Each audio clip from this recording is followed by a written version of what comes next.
Hallo, ich wurde auch nominiert von der Chaotenküche.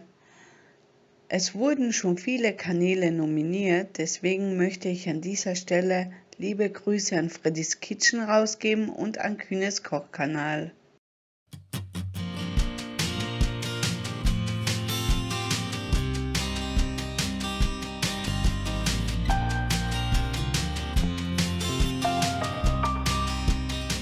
Mengenangaben und Zutaten findet ihr in der Infobox. So, meine Lieben, zuerst die Milch mit dem Mehl verrühren.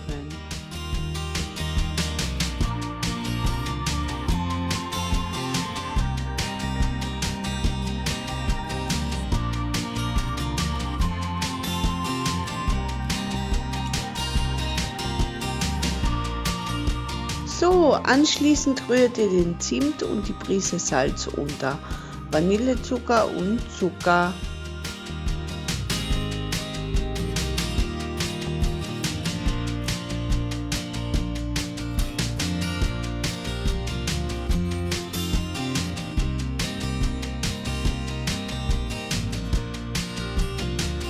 Den Apfel schälen und in den Teig reiben.